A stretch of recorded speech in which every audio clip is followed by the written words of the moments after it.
जय श्री कृष्ण दोस्तों। मैं शुभांशु भारद्वाज आप सभी लोगों का फिर से स्वागत करता हूं माइथोलॉजिकल यात्रा में। तो दोस्तों, आज हम एक ही बहुत रोचक और विवादित विषय पर बात करने वाले हैं।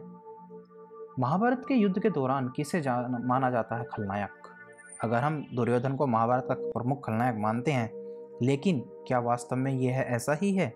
आइए इस वीडियो के माध्यम से इस विषय पर गहराई से विचार करेंगे और उस सच्चाई को खोजेंगे जो आपको शायद हैरान भी कर देगी। तो दोस्तों, दुर्योधन जो हैं हस्तिनापुर के महाराज धृतराष्ट्र और गांधारी के 100 पुत्रों में सबसे बड़ा पुत्र है। जब पांडु की पत्नी कुंती को पहले संतान प्राप्त हो गई और उसे मां बनने का सुख प्राप्त हुआ, तब गांधारी को यह देखकर बड़ा दुख हुआ कि अब उसका पुत्र राज्य का अधिकारी नहीं बन पाएगा। यह सोचकर उसने दोस्तों अपने गर्भ पर प्रहार किया। गांधारी के इस कार्य से उसका गर्भपात हो गया। महर्षि व्यास ने गांधारी के गर्भ को 100 भागों में बांटकर अलग अलग मटकों में रख दिया। वो मटके घी से भरे हुए थे जिसमें 100 कौरव पैदा हुए।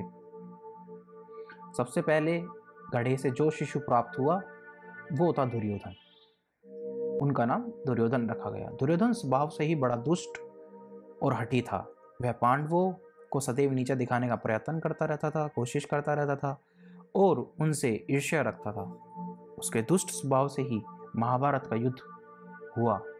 तो जी हाँ दोस्तों, हम कह सकते हैं कि दुर्योधन महाभारत के युद्ध का बड़े कारणों में से एक है। तो दोस्तों, दुर्योधन का जन्म भीष्म की प्रेरणा से धृतराष्ट्र का विवाह गांधारी के साथ किया गया था। गांधारी ने जब ये सुना कि उसका भावी पति अंधा है तो उसने अपनी आंखों पर पट्टी बांध ली, जिससे कि पतिव्रत धर्म का पालन कर सके। जब एक समय महर्षि व्यास अत्यंत थके हुए थे तथा भूखे थे, वे हस्तिनापुर में पधारे। गांधारी ने उनका स्वागत बड़े प्रसन्न होकर किया। तो उन्होंने प्रसन्न होकर व्यास ने गांधारी को उनके पति के अनुरूप 100 पुत्र प्राप्त होने का वरदान दिया। गर्भधारण के उपरांत 2 वर्ष बीत गए। कुंती ने एक पुत्र को प्राप्त भी कर लिया, किंतु गांधारी ने संतान को जन्म नहीं दिया। अंततः क्रोध के कारण और ईर्ष्या के कारण उसने अपने उदर पर प्रहार किया, उसने अपनी कोख पर प्रहार किया, जिससे लोहे के समान कठोर मांसपिंड निकला। व्यास के प्रकट होने पर गांधारी ने उन्हें सब कुछ कह सुनाया। व्यास ने गुप्त स्थान पर घी से भरे हुए 100 मटकों में रखवा दिए। मांसपिंड को शीतल जल से धोने पर 100 खंड हो गए, उसके 100 पार्ट्स हो गए। प्रत्येक खंड में एक एक मटके में 2 वर्ष के लिए रख दिया गया। उसके बाद ढक्कन खोलने पर प्रत्येक मटके से एक एक बालक प्रकट हुआ। अंत में अंतिम मटके में एक कन्या निकली जिसका नाम दूशला रखा गया। दूशला का विवाह सिंधु प्रदेश के राजा जयद्रथ के साथ किया गया। दुर्योधन का विवाह भानुमति के साथ संपन्न हुआ। पहला मटका खोलने पर जो बालक प्रकट हुआ दोस्तों, वही था दुर्योधन। उसका नाम ही दुर्योधन रखा गया था। उसके जन्म लेते ही बुरी तरह से बोलना प्रारंभ कर दिया उसने, तथा प्रकृति में अपशकुन प्रकट हुआ। पंडितों ने धृतराष्ट्र से कहा कि इस बालक का परित्याग करने पर ही कौरवों के वंश की रक्षा हो सकती है, अन्यथा अनर्थ हो जाएगा। किंतु दोस्तों, मोहक वंश गांधारी तथा धृतराष्ट्र ने उसका परित्याग नहीं किया। उसी दिन कुंती के घर में भी भीम ने जन्म लिया। धृतराष्ट्र की एक वैश्य जाति की सेविका भी थी, जिससे धृतराष्ट्र को युधिष्ठिर नामक पुत्र की प्राप्ति हुई। दोस्तों, कर्ण की सहायता से दुर्योधन ने कलिंगराज की कन्या का अपहरण किया। उसे बाल्यावस्था में ही पांडवों से ईर्ष्या थी।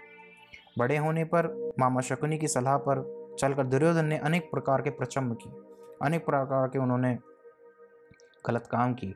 पांडवों के छल से धूत क्रीड़ा में हराकर उनका समस्त राज्य हथिया लिया। उनकी पत्नी द्रौपदी की भी भरी सभा में बहुत बेइज्जती की गई। दुर्योधन के आदेश से उसका भाई दुशासन ने सबके सामने द्रौपदी का चीरहरण करने का असफल प्रयास किया, जो कि हम सब जानते हैं कि श्री कृष्ण भगवान ने उनको बचा लिया था। तो दोस्तों, दुर्योधन के असंख्य गलत कामों के कारण कौरवों और पांडवों के बीच में युद्ध प्रारंभ हुआ। ऐसे समय में उसने तरह तरह के से पांडवों को पराजित करने की कोशिश करी। बलशाली भीम के राक्षस पुत्र घटोत्कच के वध के उपरांत रात्रि में भी युद्ध होता रहा। दोनों पक्षों की सेना थक चुकी थी। अर्जुन ने अपनी सेना को विश्राम करने का अवसर दिया तो दुर्योधन ने द्रोणाचार्य को उकसाने का भरसक प्रयास किया कि हम क्यों ना सोते हुए पांडवों पर आक्रमण करें। शल्य के नेतृत्व में युद्ध करते हुए दुर्योधन ने पांडव पक्षीय योद्धा चेकितान को मार डाला। भयानक युद्ध होता रहा। युद्ध आरंभ होने के समय दुर्योधन के पास 11 अक्षणी सेनाएं थी। नष्ट होते होते अंत में अश्वत्थामा, कृतवर्मा, कृपाचार्य तथा दुर्योधन के अतिरिक्त कोई भी अन्य महारथी जीवित नहीं बचा था। दुर्योधन को विदुर के उपदेश याद आने लगे। वह युद्ध क्षेत्र में मार्ग में उसे संजय मिले, जिन्होंने अपने जीवित छूटने का वृतांत कह सुनाया। दुर्योधन वैसे तो दोस्तों गदा युद्ध में बहुत पारंगत था, बहुत एक्सपर्ट था और श्री कृष्ण के बड़े भाई बलराम का शिष्य था। दुर्योधन ने कर्ण को अपना मित्र मानकर उसे अंग देश का राजा नियुक्त कर दिया गया, इसलिए ही कर्ण को अंगराज कहा गया है। बलराम अपनी बहन सुभद्रा से उसका विवाह भी करना चाहते थे, किंतु अर्जुन द्वारा सुभद्र हरण से वह निराश होकर उसका शत्रु हो गया। धृतराष्ट्र बेमन से युधिष्ठिर को राजा बनाना चाहते थे, किंतु दुर्योधन ने ऐसा नहीं होने दिया। उसने लक्षाग्रहण में पांडवों को जलाने का प्रयास भी किया। युधिष्ठिर ने राजुष्यग में मैदानव निर्मित फर्श पर उसे जल का भ्रम हो गया और जहाँ जल था वहां उसे सूखी भूमि दिखाई पड़ी, जिस पर भीम तथा द्रौपदी ने दुर्योधन को अपमान कहकर उसे कहा, देखो देखो अंधे का पुत्र अंधा कहकर किया और उसकी हंसी उड़ाई। ईर्ष्यावश शकुनी की सहायता से दुर्योधन ने पांडवों की सब संपत्ति और द्रौपदी को भी जीतकर अपना अपमान का बदला लेने के लिए भरसक प्रयास करा। भरी सभा में द्रौपदी को नंगी करने की आज्ञा दी और अपनी जांघ खोलकर दुशासन से कहा कि उसे इस पर बैठाओ। यही सब महाभारत युद्ध का कारण बना। दोस्तों हाँ, इसलिए कह सकते हैं दुर्योधन खलनायक था। वज्र का शरीर क्यों कहा जाता है कि दुर्योधन का वज्र का शरीर था? तो महाभारत के युद्ध में सभी कौरव मारे गए थे, जैसा कि हम जानते हैं। केवल दुर्योधन ही अब तक जीवित बचा हुआ था। ऐसे में गांधारी ने अपनी आंखें की पट्टी खोलकर दुर्योधन के शरीर को वज्र का करना चाहा। वो कैसे कर पाई, इसको हम जानना चाहते हैं, जानते हैं आगे। गांधारी ने भगवान शिव से यह वरदान प्राप्त किया था कि वह जिस किसी को भी अपने नेत्रों की पट्टी खोलकर नग्न अवस्था में देखेगी, उसका शरीर वज्र हो जाएगा। इसलिए गांधारी ने दुर्योधन से कहा वह गंगा में स्नान करके उसके सामने नग्न अवस्था में उपस्थित हो। दोस्तों यहाँ पर एक समझने वाली बात यह है, अगर दुर्योधन वज्र के हो जाते तो उनको हराना असंभव था। तो इसीलिए कृष्ण ने एक योजना बनाई और उन्हें बहकाने की कोशिश करी। दुर्योधन का समस्त शरीर वज्र का नहीं हो सका। जब दुर्योधन गंगा स्नान के बाद नग्न अवस्था में गांधारी के समक्ष उपस्थित होने के लिए आ रहे थे, तभी मार्ग में श्री कृष्ण उनसे मिले और कहा, दुर्योधन को उन्होंने बहकाने की कोशिश की कि तू इतना बड़ा हो गया है और इतने बड़े होने के बाद भी वह गांधारी के सामने नग्न होकर जाएगा। श्री कृष्ण ने दुर्योधन से कहा कि क्या तुम्हें लज्जा नहीं आती, क्या तुम्हें शर्म नहीं आती? इस पर दुर्योधन ने अपनी जंघा पर पत्ते लपेट लिए और गांधारी के समक्ष उपस्थित हो गया, जिसके कारणवश जब गांधारी ने नेत्रों से पट्टी खोलकर उसे देखा तो उसकी दिव्य दृष्टि जंघा पर नहीं पड़ सकी, ऑब्वियस पत्तों के कारण, जिस कारण दुर्योधन की जंघाएं वज्र की नहीं हो सकी। अपने प्रण के अनुसार ही महाभारत के अंत में भी गदा से दुर्योधन ने की जांघ पर ही प्रहार किया गया था। महाभारत के युद्ध के अंत में दुर्योधन एक सरोवर में प्रवेश कर गया। उन्होंने कहा, मेरे पक्ष के लोगों से कह देना कि मैं राज्यहीन हो जाने के कारण सरोवर में प्रवेश कर गया हूँ। वह सरोवर में जाकर छिप गया तथा माया से उसने अपना पानी बांध लिया। तभी कृपाचार्य, अश्वत्थामा तथा कृतवर्मा दुर्योधन को ढूंढते हुए उस ओर जा निकले। संजय के समस्त समाचार जानकर वे पुनः युद्ध क्षेत्र की ओर बढ़े। राजधानी में कौरवों की सेना के नाश और पराजय का समाचार पहुंचा तो राज महिलाओं सहित समस्त लोग नगर की ओर दौड़ने लगे। युद्ध क्षेत्र जनशून्य पाकर कृपाचार्य, अश्वत्थामा और कृतवर्मा पुनः सरोवर पर पहुंचे और दुर्योधन को पांडवों से युद्ध करने का आदेश देने लगे कि चलो इस सरोवर से बाहर निकलो और उनसे युद्ध करो। उनका कहना था कि किस प्रकार जल में छिपना एक कार्य करता है। उसी समय कुछ व्याध मांस के भार से थके पानी पानी पीने के लिए सरोवर पहुंचे। संयोगवश दुर्योधन को ढूंढते हुए पांडव उन व्याधों से उसके विषय में पूछताछ कर चुके थे।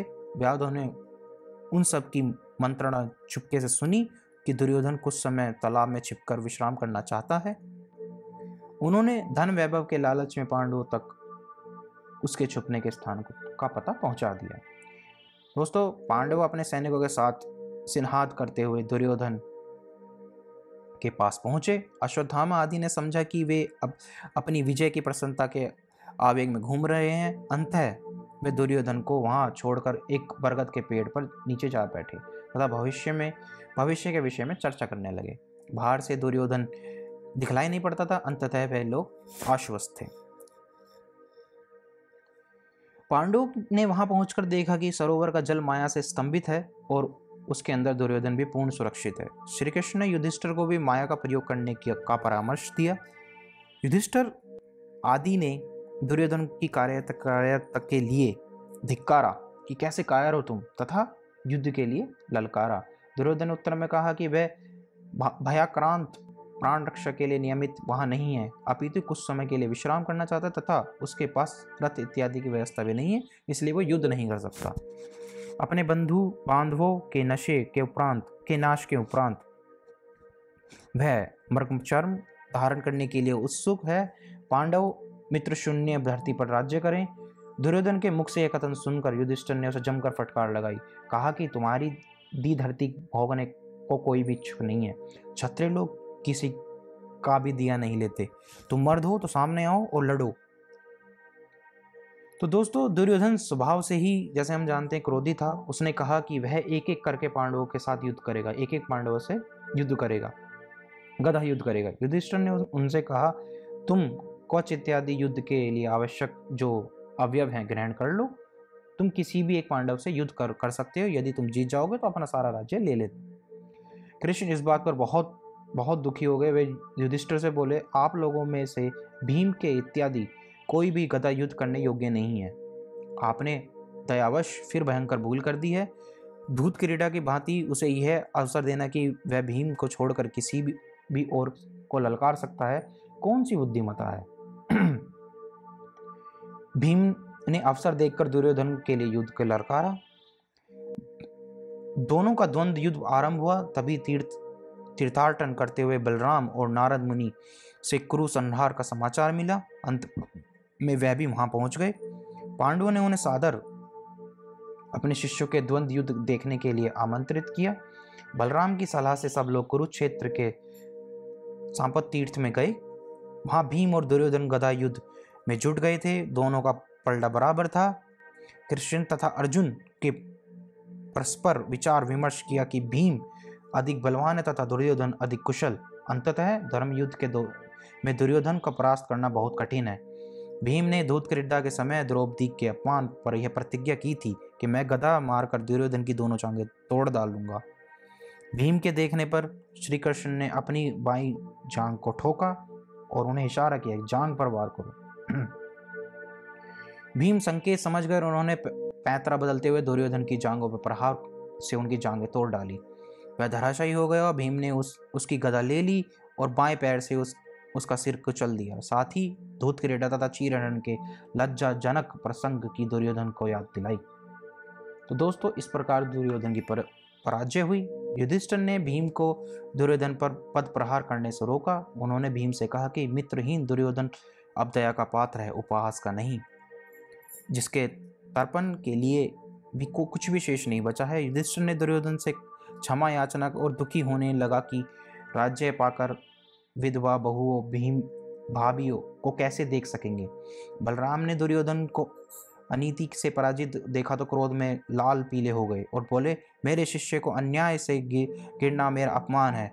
वह अपना हल उठाकर भीमसेन की ओर दौड़ चुके, किंतु श्री कृष्ण ने उन्हें बीच में रोककर बतलाया कि किस प्रकार चीरहरण के समय भीम ने उनकी जंघाएं तोड़ने की शपथ ली थी, किस प्रकार समय समय पर कौरवों ने पांडवों को छला, किस प्रकार अभिमन्यु को अन्याय से मार दिया गया इत्यादि बहुत सारे उन्होंने उदाहरण उनको दिए। यह तो प्रतिशोध मात्र था। बलराम संतुष्ट नहीं हुए तथा द्वारका की ओर चल दिए। श्री कृष्ण की बात सुनकर टांगे कटा हुआ दुर्योधन उच्चकर धरती पर बैठ गया और बोला, तुम लोगों ने भीम, द्रोण, कर्ण, भूरिश्रवा तथा मुझे अधर्म से मारा है। मैं अपनी मृत्यु से दुखी नहीं हूँ। मुझे क्षत्रिय धर्म के अनुसार ही मृत्यु प्राप्त हो रही है। मैं स्वर्ग में भोग करूंगा और तुम लोग मनोरथ होकर शोचनीय जीवन व्यतीत करोगे। भीम के पद प्रहार का भी मुझे दुख नहीं है, क्योंकि कुछ समय बाद कोई ग्रथ इस शरीर को उपभोग करेगा। इस वाक्य समाप्त होते ही पवित्र सुगंध वाले पुष्पों की वर्षा आरंभ हो गई। गंधर्व वाद बजने लगे और तथा राजा पांडवों को धिक्कारने लगे। श्री कृष्ण ने सब राजाओं को दुर्योधन के कृत्यों की तुलना सुनाकर कहा कि उपयुक्त पांचों योद्धा अतिरिक्त थे।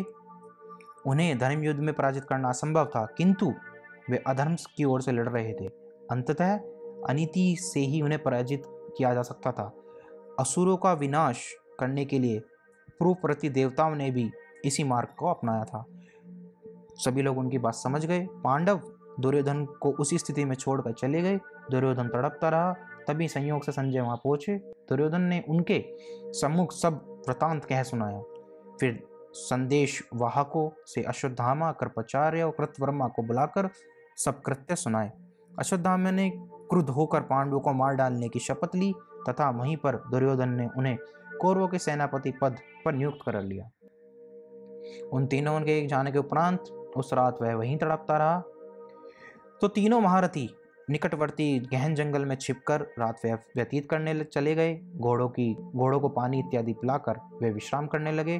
कृपाचार्य तथा कृतवर्मा को नींद आ गई, किंतु अश्वत्थामा जागते रहे। उनकी आंखों में नींद नहीं थी। वे लोग बरगद के एक पेड़ के नीचे विश्राम कर रहे थे। अश्वत्थामा ने देखा कि एक उल्लू अचानक से आक्रमण करके पेट की कठोरता से होते हुए कोए को मार डालता है। उन्होंने इस प्रकार पांडवों को मारने का निश्चय किया और इसे देवी संकेत माना। दोनों साथियों को जगाकर उन्होंने अपना विचार प्रकट किया और कृपाचार्यों ने देव की प्रबलता के कारण कौरवों का नाश हुआ है यह समझाकर शांत करना चाहते थे और अगले दिन प्रांत युद्ध करने के विचार पर प्रकट किया, किंतु अश्वत्थामा अपने निश्चय पर अटल रहे। वे अकेले से ही सर्वनाश करने के लिए उद्यत थे। अंततः तीनों वीर रात पांडवों के शिविर में पहुंचे। वहां द्वार पर यज्ञोपीत तथा मृगमर्च धारण किए तथा विशाल के द्वारपाल मिला।